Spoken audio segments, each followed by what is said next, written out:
Welcome to The Interest. I'm Sarah Wolak. In today's segment of Master the Markets, we welcome Bill Bodnar's analysis of the latest economic indicators impacting mortgages. Then get ready for a fight in cage match where Vincent Valvo and Andrew Berman hash out their opinions on trigger leads. But first, let's hear from Patty Arvielo, co-founder and president of New American Funding, about bro culture and how women can change the industry. The bro culture was created because women at that time, not even just 50 years ago, if you think about it, and I'm going to be 59, so not even that long ago. It was really intended for women to be at home. New American Funding is led by Patty and her partner, Rick Arvielo, who both made an effort to be an inclusive and welcoming company. And what I found, and this is super interesting, is that males in our company lead the way for females to feel empowered. It's not us. We don't have a female group at NAF. We have a Latino focus. We have New American Dream that leads our Black initiative. It is very surprising to people that we don't have a women's group. Every year, women are taking up more space in leadership, including at the highest levels of government.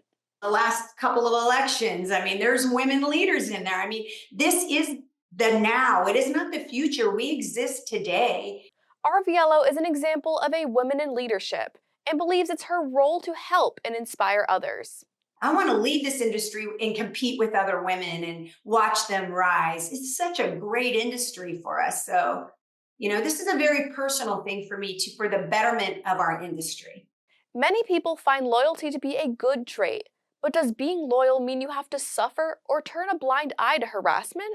But HR, if you feel one sense of intimidation to go to a department that's supposed to protect the rights of employees within an organization, then you're at the wrong organization and you do need to move on. When put in a position of ignoring the issues or speaking up, Arvielo chose to speak up and stand up for herself and other women in the industry. But when is the last time any one of us posted a video about something we might see as negative in the industry? Yes, I'm sure we do happy videos because that's what we do as women.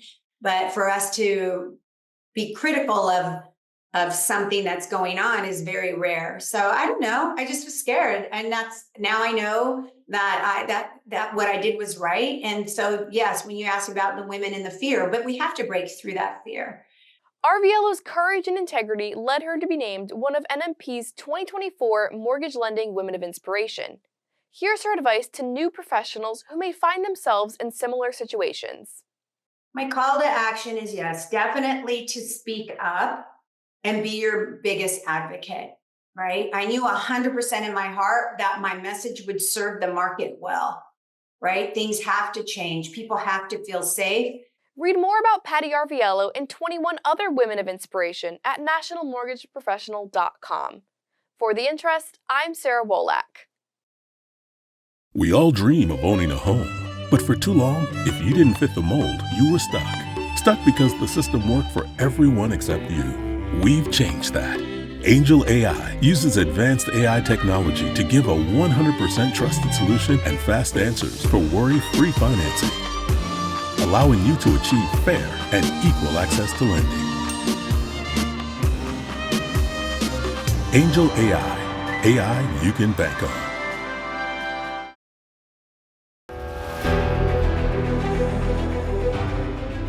Hey friends, thanks for tuning in to our Master the Market segment. So last week, it was all about the Fed not being aligned. Right? A couple of weeks ago at the Fed meeting, Fed Chair Powell said we're going to probably cut rates 3 times. Their dot plot said 3 times. And then no sooner did that happen, you had Raphael Bostic, Atlanta Fed president, saying, hey, we're probably going to cut rates once. Christopher Waller saying we may not cut at all. And so that has just added to the uncertainty and the volatility. But despite all that noise, the bond market did enter this week at the best levels in a while. And now it's a big jobs week. Come Friday, it's the real main event. It's going to be the March payroll number. And of course, that number has a lot of noise in it. And what we're watching carefully at Mortgage Market Guide is the amount of full-time jobs that are being removed, right? If you ask, well, why is the Fed cutting rates 3 times when you have all these great forecasts about the economy? Well, maybe they're looking at those full-time jobs actually ticking down and kind of reading the tea leaves there. Listen, we're going to be watching it carefully. Have yourself a great week, and we'll be talking to you soon. Bye for now.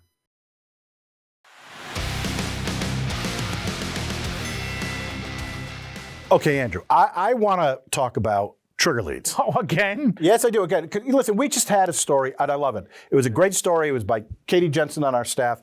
And the biggest thing, we know everybody's whining and complaining about trigger leads. They want legislation, and there's a lot of folks out there going, this is awful, this is terrible.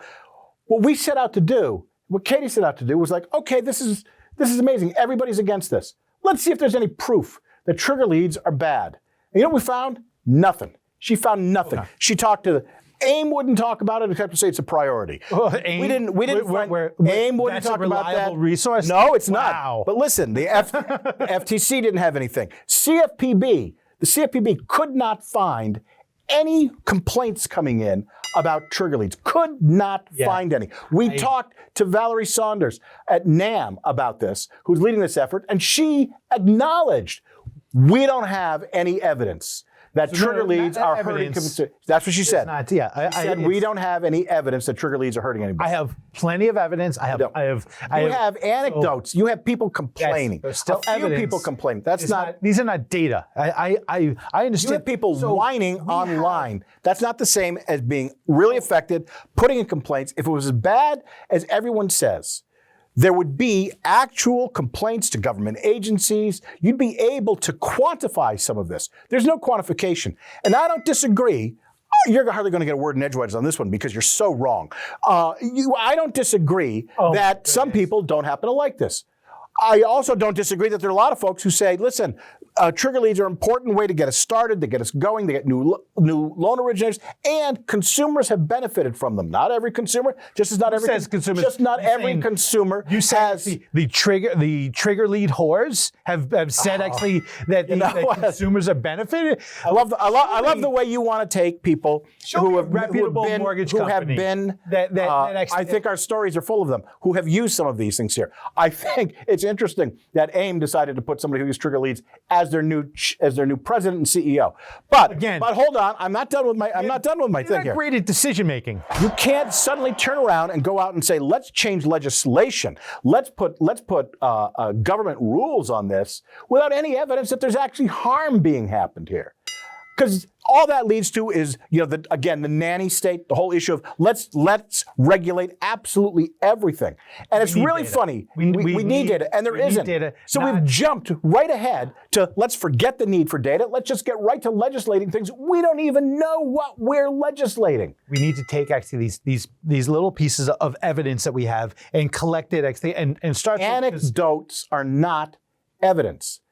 They're not evidence. You know what? The police don't use anecdotes to try people on. They take it, then they go in, they investigate, they get data, they get actual facts. There aren't any.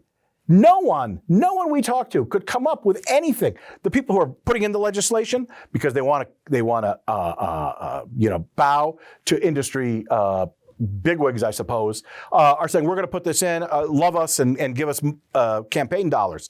But there is no evidence that this actually hurts people. Now, there's a lot of folks who may say, my clients are getting inundated. It's annoying. It's terrible. 70, you think it's harassment. calls. But you know what? If it was as bad across the country, enough to warrant that the government gets in and puts new legislative rules on things, then we would see actual complaints somewhere. We would be able to quantify this before we codify rules against it.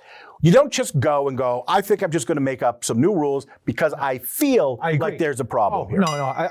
You don't do anything off of Thank you very much. Thank you very much for agreeing with me. Then the other part of this is when you look at the legislation that has been introduced. When you notice he's wrong. When you look at the legislation that has been proposed, I'm not sure it's going to go anywhere, but it's been proposed. All it states, it doesn't actually ban trigger leads. You know what it says? It says trigger leads are bad for everybody except me. If I already am using it, if this is a client that's done business with me, then trigger leads are fine, which is terrible because nobody owns these customers. So do not own their customer. And I know that there's the issue of do you have an existing business relationship? Exactly. No, you don't have that. That's not the issue. Mortgages in this world remembers all the things I say. I do remember it. Repeating my words. Because I already know where you're wrong. I'm trying to save our viewers time. Because why listen to your, pablum when it doesn't make any real sense? It doesn't matter. In the mortgage industry, it's not like if I'm the consumer, the guy that's servicing my thing now, I don't have. But they already have your information. Business just because they have my. Yeah, but you're not agreeing. No. To 20, 30, 40, 50 other lenders. I didn't agree that I had to sign a document just the same way when I sign up for my Apple iTunes account or my Apple Music account that there's a whole list of things I have to agree to that I didn't read, that I didn't know that I agreed to. The same thing happens when you're signing for the stuff. I don't know that all of a sudden my servicing is going to change 3 or 4 times, and I don't know who that person is. So, now, if you're saying that the only reason they can do it is because they happen to have my information, well, guess what? Once I've signed on to look for a new mortgage, and that hits that credit bureau, they've got my information too. So I guess we've got a business relationship and it's perfectly okay. I'm not saying that I like them. I'm not saying that I endorse them, but I am saying that in a free market, you don't go in and take them out without some evidence. And what we've got is we've got an industry gunning for these things in a way that wants to put them out of business without or restrict them. And what it is anti-competitive. It's not pro-consumer, it's anti-competitive. And I don't think that that's the way we ought to go. I think that if you've got a good product and you're a good salesperson, you will get in front of the people you need to get in front of. And I think the consumers need the option of having people in front of them. Now, it may be annoying. It may be annoying when they get there, but at some point people go, well, you know what? That was actually a pretty good deal. I saved a few $1,000s because this guy came into that. It doesn't happen. Yeah, you know what you're doing? You're saying it doesn't happen. Well, guess what? It's anecdotal, and that's good enough. Listen, if I say it does, then it's good enough. Because that's what you're saying. If it's good enough. Person defending trigger leads. That's not. It's just as simple as that. Look, you don't have to defend the trigger leads. You don't have to defend the trigger leads. What you have to do is say, if we're going to legislate against them, we've got to have something that shows that there's actually a problem here. And no one can show that except they think it. And you know what? We can all think anything we want. Let me ask you a question. Do you feel that something should change? Do you think... No. Do you think... You don't think anything can change? You're happy, actually, the way it's set up right now. I think... You apply for a mortgage, all of your stuff can be shared with anyone and everyone. Data that says that there are actual complaints from consumers. Can someone please get this guy some data? Please. I mean, listen. And when you do, and we can see it, and it's verifiable, and it's not just, I had a client who was upset. Yeah. Actual data, actual complaints to actual agencies. Look, here's the easiest thing, and we don't have much longer. We're way over time here. But listen, the CFPB loves rules. It loves coming down on mortgage lenders. It loves coming down on originators and banks. It loves doing it. It's its whole purpose. It's the Consumer Financial Protection Bureau, not the Lender Bank Protection Bureau. It's the consumer one. And if anybody would be gun-ho over this, it would be them, and they can't find any complaints. And I'm going to leave it at that. Until we actually find evidence, data to do this, going after trigger leads is bad. Because once you start banning one thing just because you don't happen to like it, what else gets banned? And you suddenly can't do this stuff. So, and I'm going to declare victory. In the comments, I'm going to put Vince's cell phone. So will you please spam him with what it would be like the equivalent of... I get it already. Don't worry. That's right. For more on these and all of today's top stories, go to nationalmortgageprofessional.com.